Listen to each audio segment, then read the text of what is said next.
I'd love to start off and just hear from each of you what working on a Terminator film meant to you, what the Terminator's films from back in the day meant to you, the defining of your careers. I was, I think, 15 years old when Terminator 2 came out, and I remember I went down to the movie theater. I bought a ticket for Robin Hood, Prince of Thieves, and then I went into Terminator 2, and it blew my mind. And then I bought the VHS tape, and I wore it out.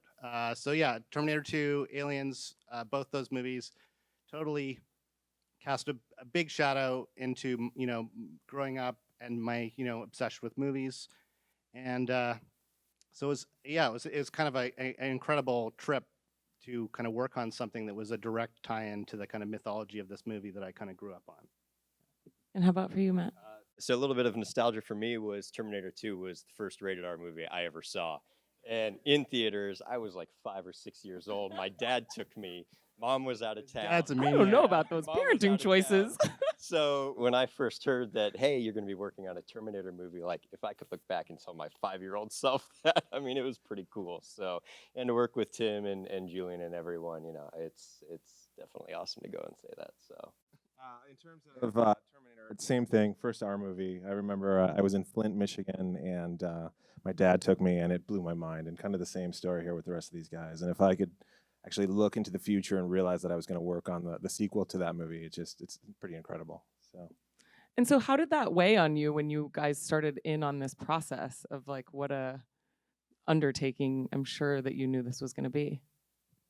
Well, I think we just when we were making this, we just kind of wanted to there's just a kind of a feeling that those original Terminator movies kind of produce in you, and we just wanted to kind of try to do as much as possible to kind of bring that feeling back into the movie we were making, without slagging the other sequels. They didn't really feel like Terminator movies to me, and so we wanted to kind of get that sort of, I guess that sense of relentless pursuit and the heart and all that kind of stuff back into the movies as well. Of course, having Linda Hamilton involved. Yeah.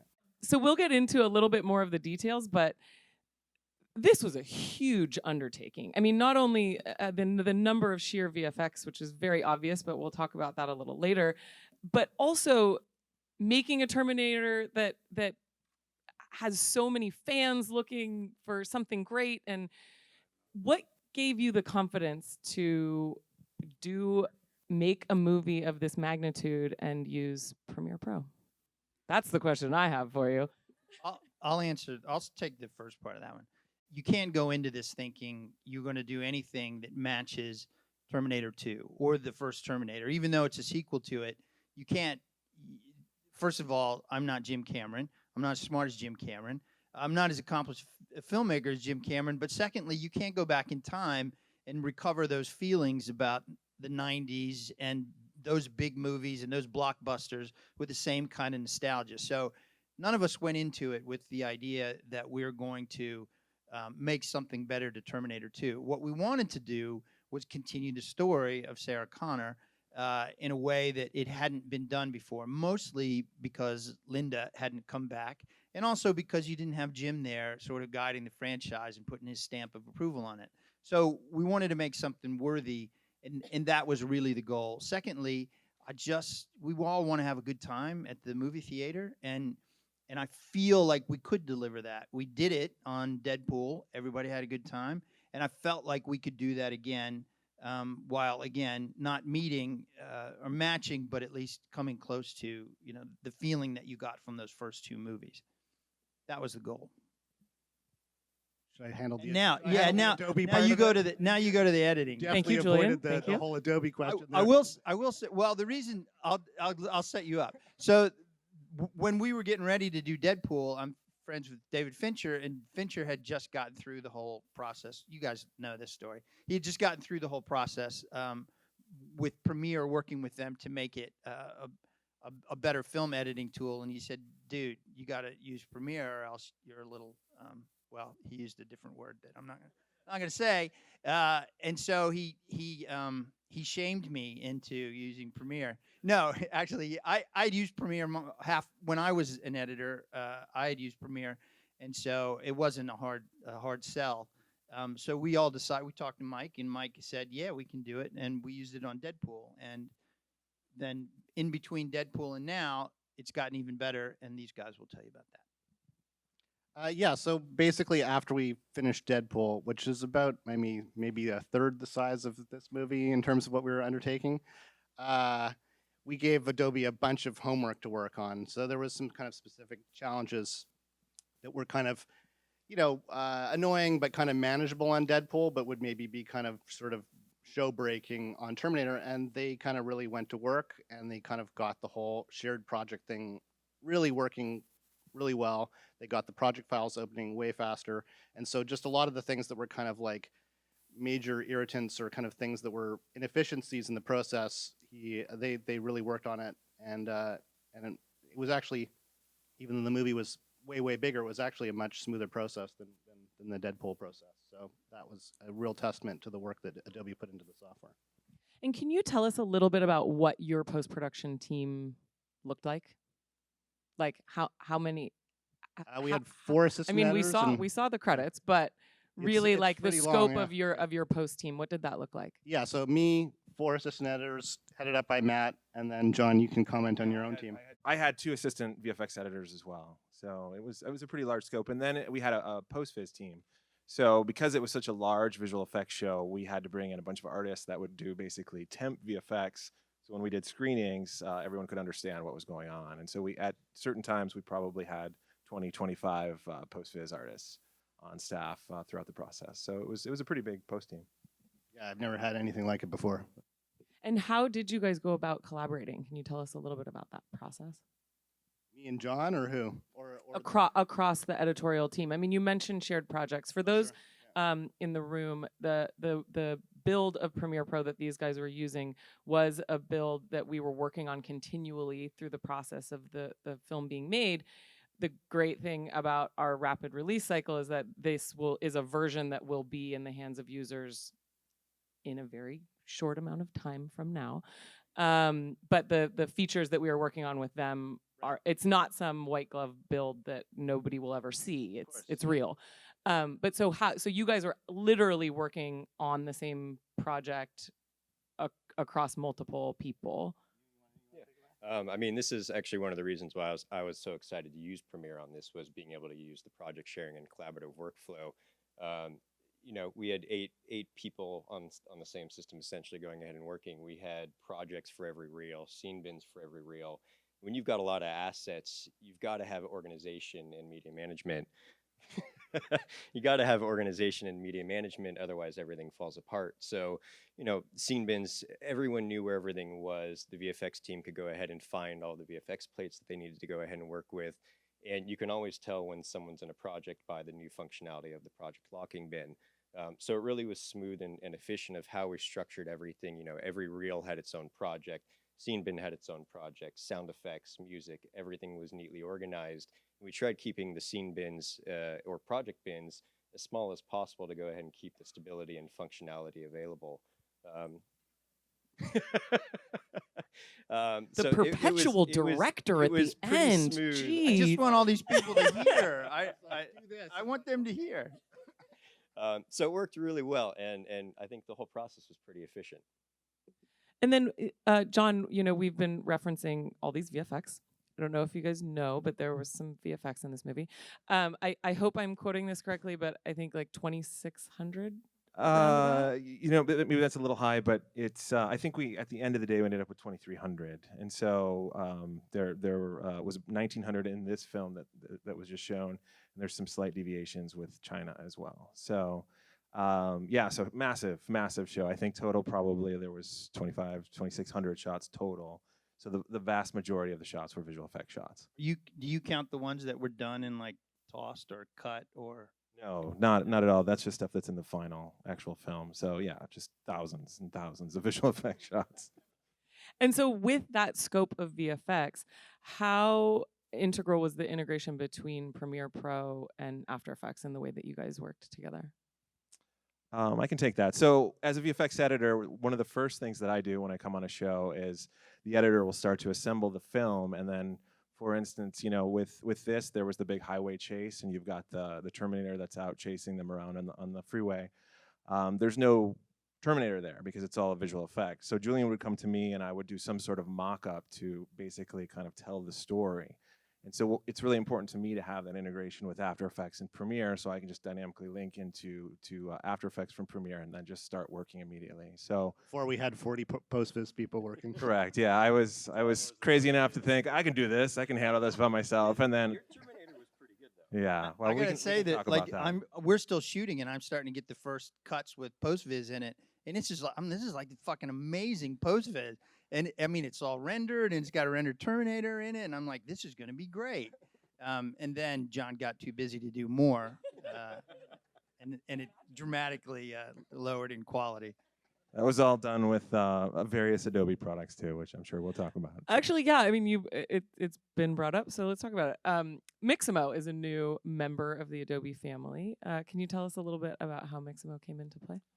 Yeah, so I had a little bit of time before the show, and so I was at my house, and I was like, oh man, this is a big show. Tim's a big VFX guy. I better kind of up my game a little bit. And so I started digging into some of the tools that Adobe had, and one of the tools I found was Mixamo. And it was not something that I never really focused on. But what you can do is I went onto TurboSquid, and I bought a $2 T800, and then I was able to upload this to Mixamo, and it was a huge motion capture library. So you could quickly rig it, and then you could apply any kind of animation on top of that model, export it out. I would bring it into Cinema 4D and render it out through Octane, and then comp it with After Effects. And so I remember when I showed Julian the first time, he was kind of like, whoa, I've never seen a VFX editor do this. And it wasn't, I mean, it was hard, but it wasn't insanely hard. Be careful of what the quality level of the bar. Well, yeah, Matt was like, you don't want to show this to him. Matt worked on Stranger Things, and he keeps telling me about this. What is it? It was a baloney Demogorgon dog that I went ahead and comped. It was quite comical. So John definitely outplayed me on that one. And then another new member of the Adobe family is Substance, which I know the team at Blur used in the film. Can you talk a little bit about how Substance came into play? As briefly as my limited knowledge can. I know it's great because if it wasn't, I would have heard a lot more bitching from our modelers and particularly the character modelers. I know we did. Blur took on the Dragonfly sequence, which is the future sequence with the cool ship that lands, and the Rev 7s, which are the tentacled Rev models.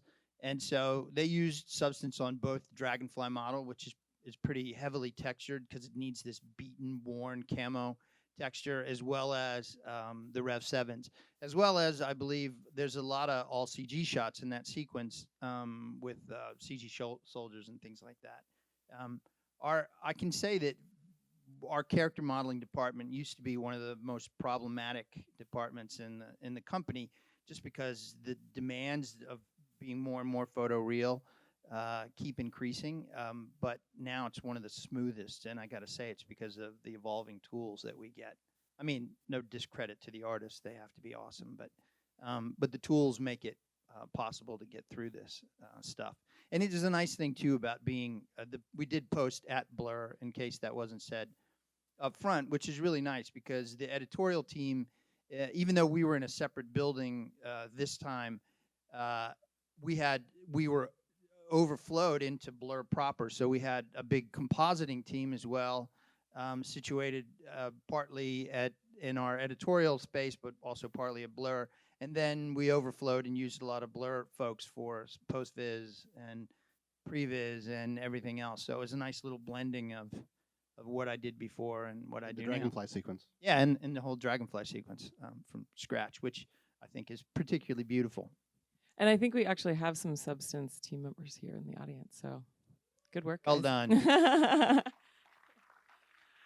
So Julian, you mentioned that after Deadpool that you had a list of homework that you sent back to our team, and obviously they took it very seriously. How was the process of editing the film for you? How did everything go? Yeah, I mean, this was wow, Horrific. There was Long hours. It was an intense experience. But yeah, I would say that whatever bumps in the road I experienced were not the result of the editing software. Like I said, on Deadpool, we had, sort of things where we split the movie up into reels, and the reel would take like 5 minutes to open just because it was so enormous. And so now we could like basically open the movie in like 15 seconds now. That's like a massive, massive issue, especially, you have like a crash or something like that, like 5 minutes will make you suicidal. 15 seconds, it's no big deal. And then the project sharing thing, I mean, it's not if you're kind of working on music videos or YouTube or kind of independent films where I kind of started, single user editing is totally fine and cool. You like maybe have an assistant editor, maybe do all the stuff yourself. You have assistant editor, they probably come in at night, do the night shift or something like that. But on a movie this size, it's impossible to make it without networking the editing systems. You have to have it networked. You have to have people all in the project file at the same time.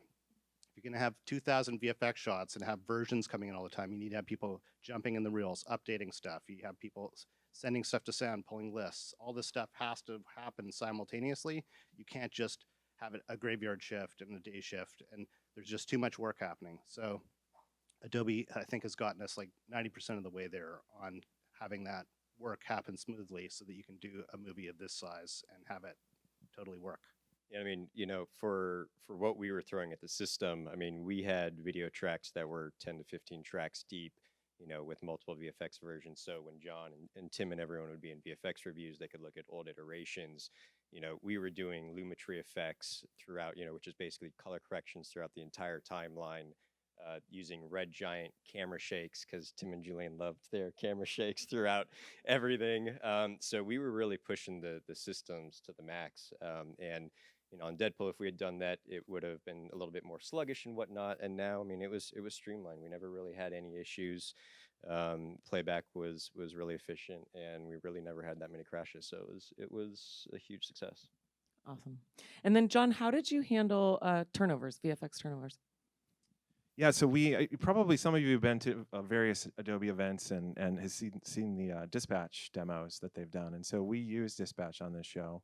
And so that was our primary database of keeping track of all the visual effects. In terms of the turnover process, that was pretty straightforward. I was able to dump out EDLs out of Premiere, and then I could upload them. We used Company 3, and we used their portal system, and it was super smooth, and we certainly turned over quite a few shots. And so what are you guys hoping that the audience walks away feeling from this film now that it's out there and in the world?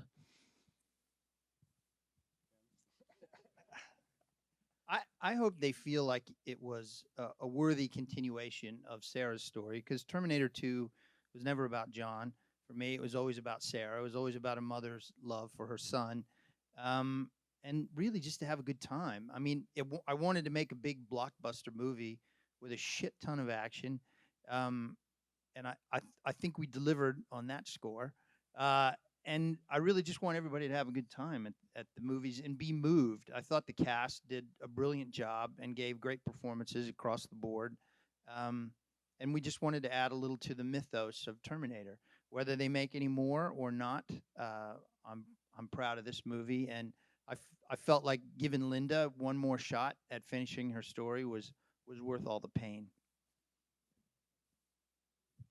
Well, I will say from my perspective, I kudos for female characters that aren't just mothers and girlfriends.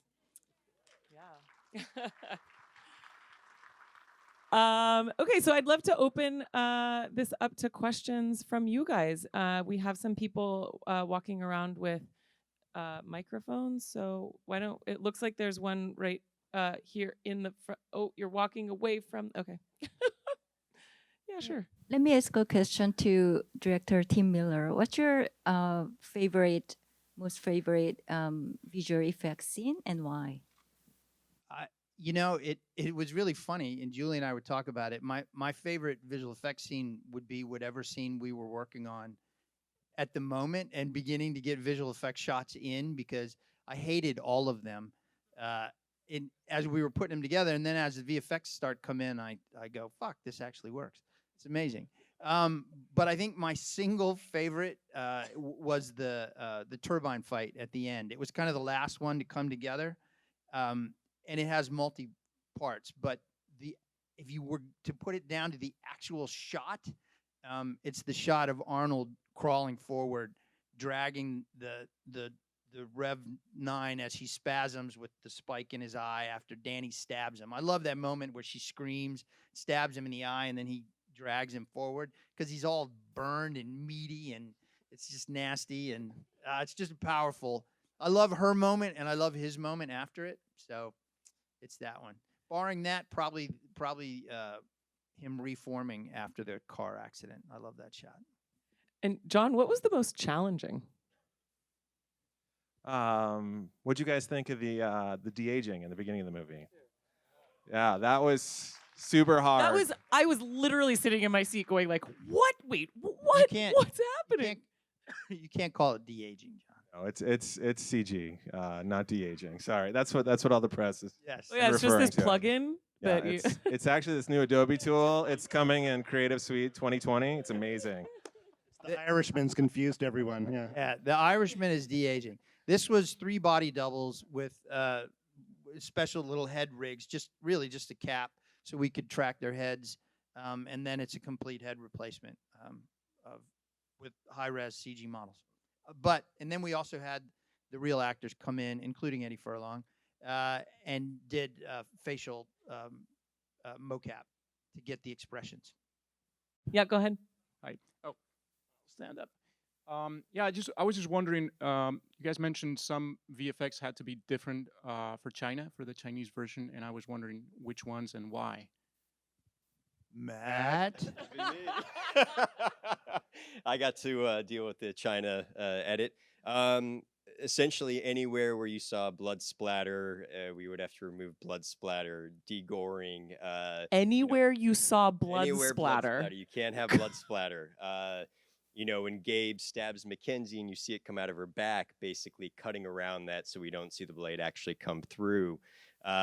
When Arnold is all charred and gory at the very end, we basically desatted him and essentially made it just look burnt to a crisp. So it didn't have that red, wet look. And that's essentially what we had to do throughout all of the VFX anytime that we had, any kind of gory shot. So it was recutting it, trying to lose some stuff, doing new shots entirely. When Arnold has the huge wave come across him, we go to this big white light, essentially, so we don't see his skin bubbling up and dissolving. So it was a bit of a task. So are those shots marked like throughout the process? You know that they're ones that you're going to have to address. Yes. So in essentially, versioning? John would go in and he would note them as CH for China, and then we finished the domestic version first, and then after that we went in and finished the China version for it. About how much longer did that add to your post schedule? Well, we were kind of doing both simultaneously, but we ended up going ahead and finishing the China version about a week and a half after we finished the domestic version. But we had to lock the actual China edit about a month and a half earlier in order for China to go ahead and approve the edit and make sure that it could get submitted into China. So it's actually a little different. Yeah, it's a bit of a process. Matt had a lot of experience doing this because he actually spent almost a year after Deadpool released Milked it. doing a PG-13 version of Deadpool that they were gonna release a Father's Day special PG-13 release of Deadpool and give the proceeds to charity, which I thought was a great idea. So Matt spent a long time doing that. I had it down. Painstakingly. That's like the Tim Miller ultimate challenge, like to hit Deadpool. It and was. make it He in PG-13. After Effects, he's masking all these areas so he could turn the red blood to I was brown. the VFX company for all of that Deadpool PG. So Ajax laying on the ground, masking the blood on his face and desatting it. It's where I learned how to do After Effects. I actually liked the cut. He did the sex montage had to turn into sort of a falling in love montage. And it was actually kind of sweet. I actually liked their relationship a little bit better. It was Like a It's true funny. remix challenge. It's okay. I still need Tim to watch the China version. Hey, you know what? When we were in China, we did the whole premiere thing, and I'm like, fucking great! I get to go watch the China version finally because I haven't watched it yet. And then they said, oh no, you got to go do press while it's playing. I'm like, fuck. I'm sorry, Matt. right These are here in the better. front. Hi, folks. Steve from Canada. This is for Tim, and the rest of the team can chime in too. As a traditional director dealing with shots with live actors before they're CG'd, you have the ability to direct at the time, to do a reshoot in terms of how the body language would be. But when it came to the cyborg side, how did you meet the challenge of directing the cyborg's body language? And did you have help, or people would chime in on how they would behave in the film as a director? So the question could everybody hear the question? So the question was about the difference between directing for live action with the human actors, obviously, and then the difference of how you go about directing the CG cyborgs and their sort of mannerisms and how that was done. Well, the way we did this was Gabe Luna, the same actor that played the Rev 9, was in a mocap suit, and that was used to drive all the skeletal version of the Rev 9. So every time you see him, or nearly every time, there maybe were a few instances where we animated him after the fact, but I would say at least 90% of it was actually Gabe on set, acting out both parts. I think the only part on the highway we had a stunt guy in a mocap suit, because you saw both of them there at the same time. And maybe for a beat or two in the turbine fight was a stunt guy in a mocap suit instead. But I direct them just like I direct any actor. I've directed a lot more mocap. Well, maybe not anymore. But I've directed a lot of mocap because that's primarily what I did before Deadpool. So I'm quite comfortable with that, whether it's on a mocap stage or on the set. Real quick over here. Okay. Hi. Hi. Oh, I thought the color looked absolutely fantastic, and I wanted to ask. Can you hear me? Oh, yes. Well, you'll go next. We got time. Don't worry. So, regarding the color fill of film, when you guys were starting the process, did you guys go in with any specific look in mind? And throughout the process, did you guys finish in 2K or 4K? We had temporary LUTs that Ken and I set for all the major scenes before we even started shooting. So we used those temp LUTs most of the time. I think in a few cases they were a little dark, and then we tried to bump them up a little bit. We retransferred, I think, some of the border crossing stuff because it was a little dark at first, and then we went back in DI later, and we did a fucking marathon 3 weeks of DI at the end of the process. And I think that was about it. Matt, Julian? Yeah, and then as far as resolution, I mean, we finished all our VFX at 2K, up-res them to 4K, and then anywhere where we had live action that was above 2K, we went in and used that. So essentially, we would be able to finish everything at 4K for the theaters. Okay. I want to add one thing. I don't want to forget about the Repo-Rama, because that happened.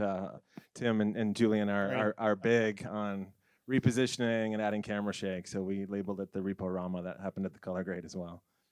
Yeah, I do a lot of that. I Is wish that like you like punch in or to talk a little bit about that? Oh my God, it's a little of everything. I'm a little bit of a stickler for composition, and headroom and keeping that the same. But also we do a lot of, and we did this on Deadpool too. Julian kind of got very adept at it. A lot of keyframing to help a move. Like if there's a move to follow the swing of the sledgehammer, for instance, we might go with it, or we might go against it, or we might add camera shake on the hit of it. I'd really like handheld, so sometimes there wasn't enough, and we would add a little bit more, or sometimes we'd take it away if there was too much. But we did it fucking everywhere. Which Mike Camphor knows. That's like my one critique. I hope next time is that we found a better way to transfer that to the DI, because we ended up with a pretty interesting process to do that, but it was a little painful for the guys. I'm sorry again. But we did a lot of stuff in Red Giant, which was really great, but then we had to recreate it in DI, and that was a little bit of a process. So next time you'll have that working, right? Taking notes, Yes. guys? You taking notes? We had a bunch of overscan in the shots, so yeah, there was no kind of like we would just punch in when we wanted, but there was basically a bunch of the shot that was kind of like out of the whatever the mask that we could kind of use to enhance moves. And stuff. And you were doing that in Premiere or in After Effects? In Premiere, yeah. It frustrates the fuck out of everybody, but I'd say about a third of the way through, everybody goes, Okay, all right, I see. It does help. It's subtle on every shot, but it really adds up. I think. Yeah, you won me over in the, eventually. And Julian is also the master of split screens as well. He's very good. So we had plenty of split screens. Can you explain that just Yeah, for so anybody who's not basically familiar with that? it's manipulating a frame. So you're maybe taking a performance from an actor on the left side and using a different take of an actor on the right side and splitting it. But he's much more adept at that, and he likes the cameras to be moving, and so he makes it extra. Really complicated challenges himself. He's like, those are easy. The ones that are stationary, we got to have camera moves on this too. So You he's should go work really on a good. David Fincher film next, John. Yeah, I think I saw I Tyler. see in the them. They're all audience. right there. I'm not complaining. I'm not complaining. I bet in the Fincher movies. Yeah, I bet they do more split screens, but at least the camera's not moving. Okay, now it's your turn. You got your mic? Hi. Thanks for a female empowering movie. Where it's hard to hear you. Oh, okay. Can you hear me now? Thank you for a female empowering movie. Very encouraging. Someone touched on shared collaboration and versioning in the Adobe package in the Premiere toolkit, and I wanted to understand, like, was it easy to remotely share clips and the whole versioning control and other people in your team participating towards this one big real edit? Like, was it seamless, like having everything on the cloud, or was it still a bit like, here, take a clip via USB or something? We're not on the cloud because basically that would give the studios a heart attack because of security reasons. They'd think, oh, it's all going to leak online. So we're not even usually, I think we did sometimes, but we're not in theory supposed to even have our editing machines connected to the internet. So it's very... We never did, Julian. Never. We never did. Matt, you want to... Yeah, but I mean, essentially for the collaboration, essentially what we did was we had open drives, about 128 terabytes of solid state storage where we kept all the media and the assets, all the dailies and sound effects and music and whatnot.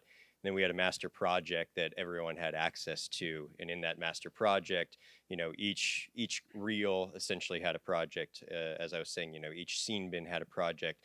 So John, myself, Julian, any of the other assistants, we could all access any of that material and assets at any time. And what Adobe had created was a functionality, a locking functionality where, if Julian has Reel 1 open, I could see that he has Reel 1 open, and I could just go into Reel 2 or whatnot and go from there. So it worked pretty well. On Deadpool, we didn't have that yet. So on Deadpool, we actually did more of like a Finder level where we would move projects around on the Finder level, and that was kind of our shared storage and project locking collaboration. But it worked pretty well. Super high tech. Yeah, very, very simple. Yeah, down here. Question for Tim first, and then everyone else. Tim, did you have a specific direction you gave to Linda for the performance? Because this totally blew me away. I know a lot of times after having a character back after 20-something years, it's a disappointment, and I love Linda's performance in this. And for you guys, did you do something specific to keep it consistent and great throughout for her performance? Well, if you knew Linda, you would know that nobody tells Linda really what to do. She had a pretty specific. I mean, we had a specific idea for this character that thankfully Linda agreed with, and she's a great actor, so she found this character really before she came to set. But then my job for all the actors is to really try and get what I need out of the moment from those actors and enforce sort of a uniformity and try and keep the whole thing in mind versus the specific scene, but so that there's an escalation so we don't modulate the emotion incorrectly across the scene. But then you end up moving shit around so much in the editorial process. It doesn't always go, at least for me anyway, as smoothly as possible. And Julian and I worked together before, so I went to the set of Mindhunter one day and I watched David direct, and directors don't often get a chance to watch other directors direct. And David did it such a different way where he just goes and he has something in mind for sure, but he gets himself a lot of options. I'm not smart enough to do that. So I'm usually sort of heading in a direction of a performance that I want for a particular line, let's say. So Julian almost always knows that the last take is the take I think is best, and that's what he starts with. But really, he kind of then molds the performance too, because he's back here editing. They were editing in LA while we were on set, and the great thing about this editorial team, which I got like so many compliments on, like it was my fault. Over there was these guys are like a day behind me. So I'm shooting and I'm seeing the next day what I shot the day before, which is such a huge help because as a director, you realize, you know, if you forgot something, you see it.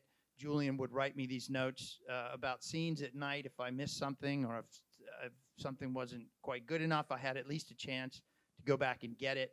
And then it is really the quality of the editorial staff and the time we spend in the edit room to modulate the performance. But if we don't get it from the actor, it's not going to be on screen. That's for sure. Matt and Julian, like what efficiencies do you have built into that process that you're able to keep so close to production? I mean, I think, you know, They work having a lot of hours. It was definitely a lot of hours. But I mean, it was pretty smooth, you know. I mean, having worked with Julian prior on Deadpool, we knew what he wanted. All the assistants, we've all worked together in the past. So we would get dailies, you know, if they shot on a Monday, we would get dailies Tuesday morning. We'd prep the scene bins for Julian. He would put an assembly edit together. He would pass that to us. We would start sounding that out. If there were split screens or temps, you know, either John or myself could go ahead and work on those while Julian was still finessing the cut. And then once he got it to a place that he wanted, we'd conform everything in and, you know, we would send the scene to Tim at set.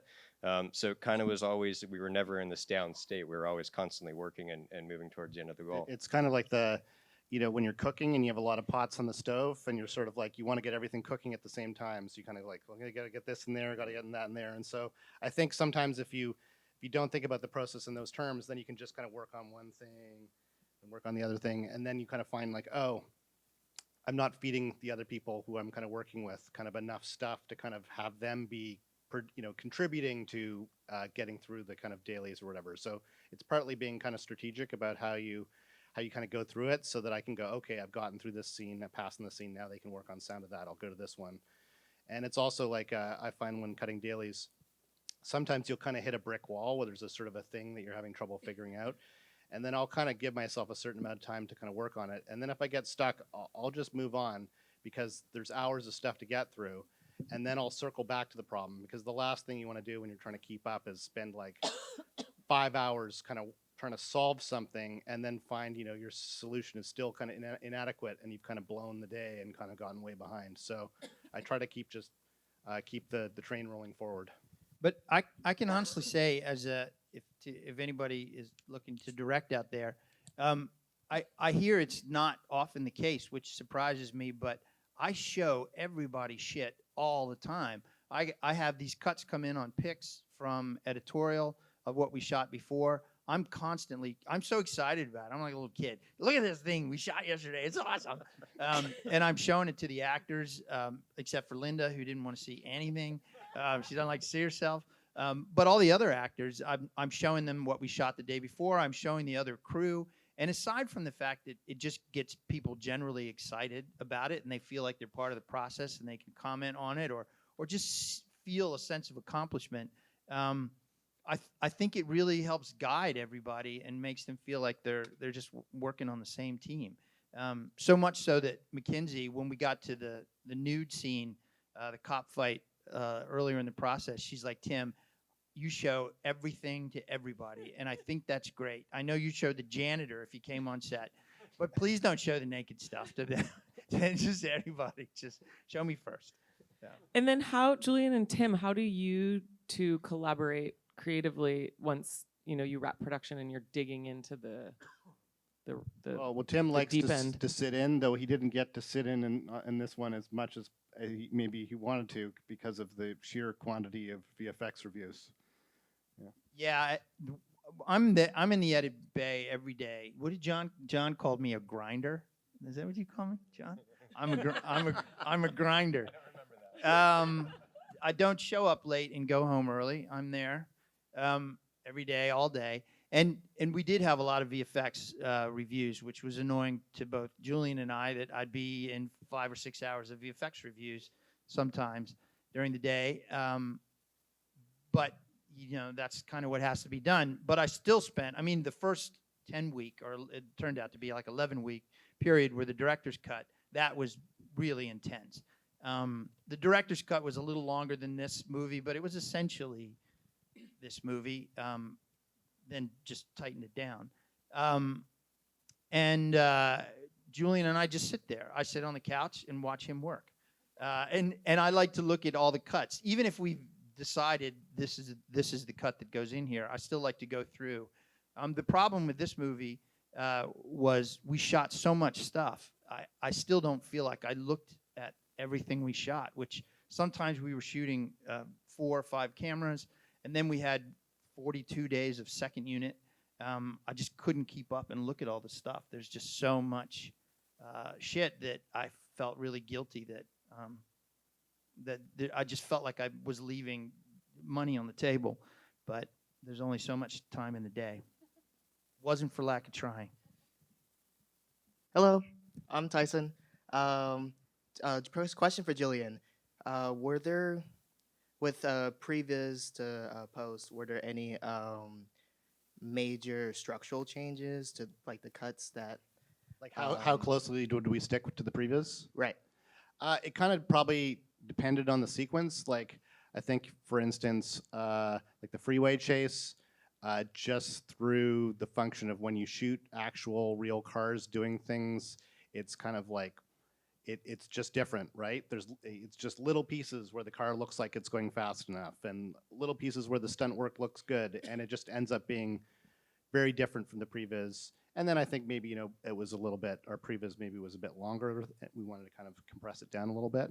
And then other things like a bunch of the C5 kind of stuff like sticks fairly close with the previs.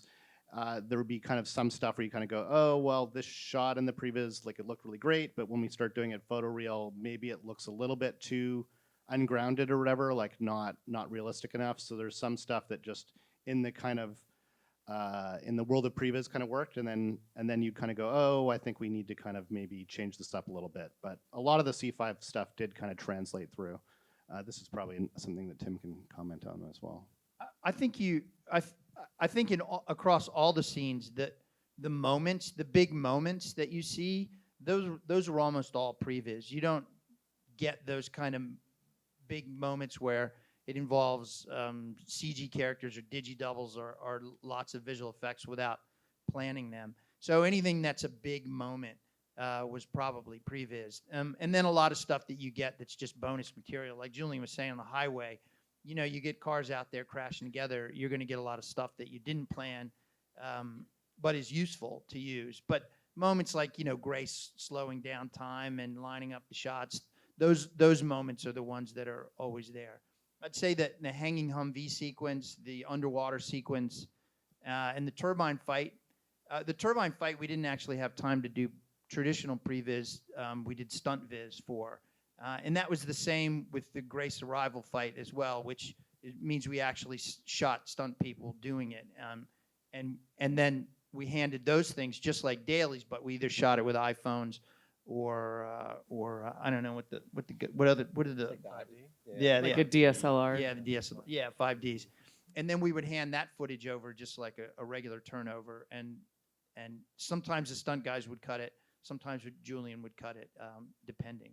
And that became sort of the guideline. Because I know it seems like a huge movie and we had a lot of time, but we had so much shit to shoot. We just didn't have time to fuck around, But sometimes when you string all these things together, I guess that's also, when in the kind of previs stunt world, you can kind of have a nice long sequence and go, wow, that's great. And then you kind of go, oh, but this one goes to this one, goes to this one, and you're like, oh, there's too much action. Then you have to start kind of pulling stuff out. The Dragonfly sequence was quite a lot. We shot with the previs was longer, and we shot a lot more than we actually ended up putting in the movie.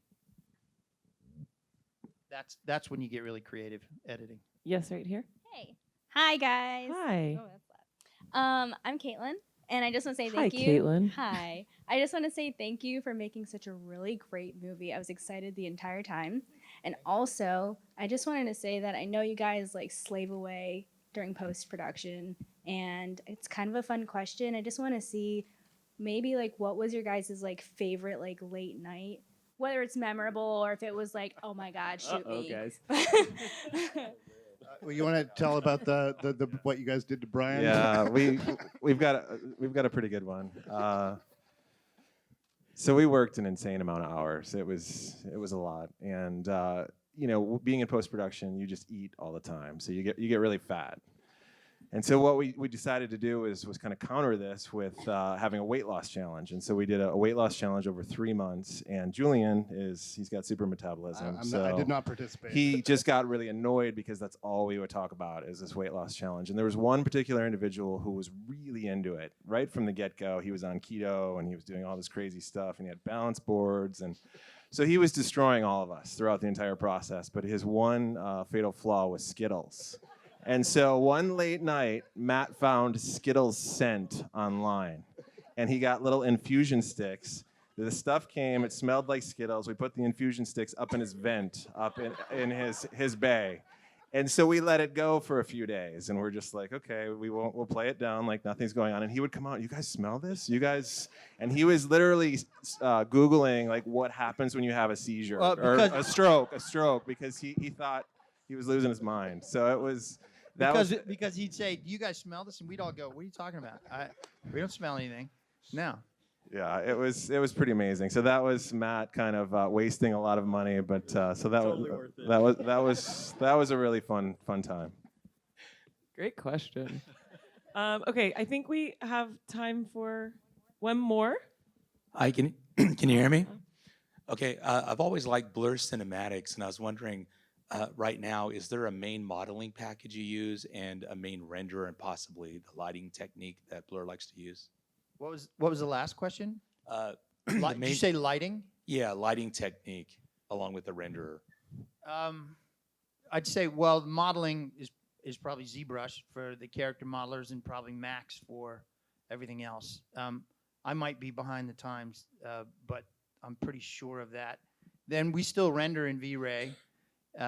We composite in Nuke, and as far as lighting, I think it's just the general Max tools. I'm not sure if we're lighting in Katana yet. I think that might be on our roadmap, but I don't know if they've made it into that yet. Oh. That's you, Tim.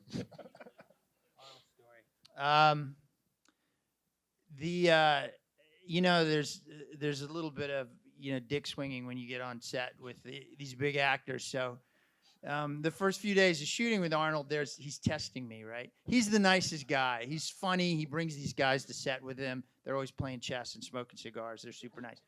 But anyway, I wanted the scene where Sarah says, when this is all over, I am going to kill you. And he says, I understand. And Jim wrote that scene, and he originally wrote those lines over by the weapons training. So they did that, and they had that conversation over there. And I didn't like it there. I wanted it to be over by the van because I thought it was particularly cruel if after Sarah watches him hugging and this tearful goodbye to his family that she, of course, would never have thanks to him killing her son, I thought it had a lot more power there. So I said, we're going to do this scene over here too, because I think it's better over here. I had to shoot it at the gun range because that's the way this game is played. But I also shot it there, and Arnold said, I like it at the gun range. And I said, okay, but I like it over here at the van, so we're going to shoot it here at the van. And he goes, well, I really think we should shoot it at the gun. I think it's good enough. And I said, okay, I don't. I think we're going to shoot over here. So then we go and shoot the scene, and Linda does her line, and Arnold says, I understand. And I said, what was that? And he goes, what? I said, all right, let's go again. So he goes, I understand. And I said, okay, I see what's going on here. Well, we're just going to shoot this scene over and over again until I get what I want. So let's go. And he did it. So, because, you know, it was a test, and I passed. But I really think that he was just fucking with me. I think that he did it with a laugh. So maybe it was a test of my sense of humor versus my stick-to-itness. So before we end, I'd like to go back to where we started. You know, Terminator is a franchise that's inspiring to so many people. And I'm sure that there in this audience and anybody who will watch the recording are going to be a lot of aspiring filmmakers. So I'd love just to go down the line and get any bit of advice, tip that you've gotten or tip that you would give, you know, a young hopeful. I'll do it. I didn't get my shot to direct until I was 50. So I know there's this prevailing attitude that, you know, white men, it's easy for us. Well, it wasn't easy for me. I worked pretty hard to get my shot, although I'm sure most people never get their shot, so maybe it is easy. But all I can say is that the only way I got it was by staying in the game and never quitting, because if you're not playing, you can't win. And no matter what, I mean, no matter how disappointing it was, some years you just got to stay in the game, and eventually you get your chance. And I don't think it was because I was awesome. There's a lot of awesome people around. I think it was because I mean, you're pretty awesome, Tim. No, I'm not. That's not false humility. There's a lot of really talented people. I felt it was luck as much as anything. It was luck in being there, playing the game. So I would just say stick to it and keep getting. I mean, the more you do it, the better you're going to get. And then when you do get your chance, if luck does break your way, you're able to take advantage of it. And I'm the luckiest fucker in the world. Despite the weekend box office, which sucks ass, I still am very proud of the movie, and I feel so fortunate to have done it, and more especially to have done it with these guys. Oh, thank you, Tim. I guess my advice would be somewhat similar in that, you know, I edited for about 7 or 8 years before breaking into Hollywood movies. District 9 was my first Hollywood movie. And before that, I was working on little $1 million independent films and documentaries and short films, the whole kind of world you work on when you're working in low budget filmmaking. And it really kind of came down to, I was extremely lucky, but I was the guy who got kind of recommended for that job because I worked really hard. People really liked me. They liked the work I did. And so when there came time for when someone was looking for an editor for that project, they were like, you should hire that guy. And I was the name that was given. And so for sure, it was extremely lucky to be given that opportunity. But if someone had been, you know, a nicer person to work with, had done better work than me, had been, you know, just a harder worker, etc., then that person would have been the one recommended for that extremely lucky opportunity. So you can't know if you're going to get the lucky opportunity, but you can be the person who is kind of excellent to work with, and then that's your best chance for having an opportunity like that happening. And, you know, I'm basically going to touch base on that as well, as it's, you know, it's a tough industry to get into.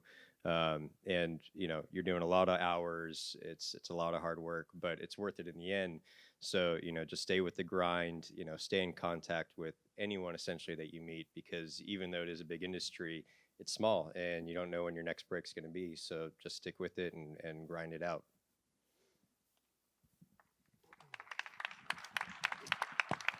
I don't have the background these guys do. I worked in the corporate world for about 10 years because that's what I was supposed to do, just coming out of college. And one day I quit, moved to LA. I was fortunate enough to very early meet some Adobe people, and I've actually gained a lot of the opportunities that I've gotten as a result of knowing Premiere, because it is not as widely used as Avid, and I kind of became the Premiere expert, and that got me onto opportunities like this. But one of the cool things is I sat in something similar to this several years ago, and I don't think I ever told Tim this. I told his wife, and they were presenting the opening title sequence for The Girl with the Dragon Tattoo, which they did at Blur. And I sat in the room, all the artists were up there, and they're like, you know, just was blown away by how cool that was, and I was like, man, someday I would love to work for Blur. And you know, 6 or 7 years down the line, I got an opportunity. So it was just, you know, just by knowing Premiere and getting recommended, and then eventually getting an opportunity. So it was a pretty amazing experience. This was a particularly brutal process for all these guys. I mean, there was not a night that I was there at 11 or 12 that Matt and Jon were not there, still working, and they were many hours after I left. So I'm not sure if you want that opportunity again, Jon.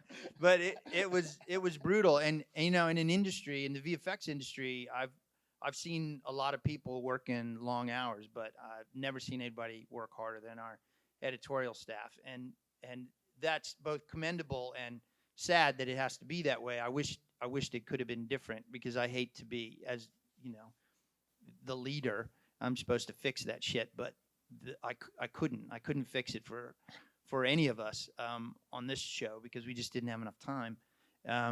But these guys all performed like champs.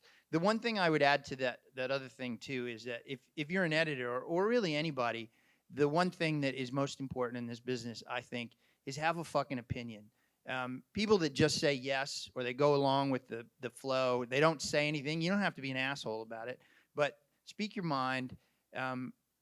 If you have an opinion, give it, because nobody notices people that say nothing. Nobody listens to people that don't have anything to say. So you should always feel like you can put your hand up and go, hey, what if you did that? You don't get enough of that, especially coming up the chain of command. One of the best things about Julian is that he's never afraid to say, Tim, that's a stupid idea. And I value that, and I hope you never get in some position where people can't say that to you, because that's a sad place to be. Jon, Matt, Julian, Tim, thank you so much for being here. Thank you, everyone, for joining us. And congratulations. Thank you.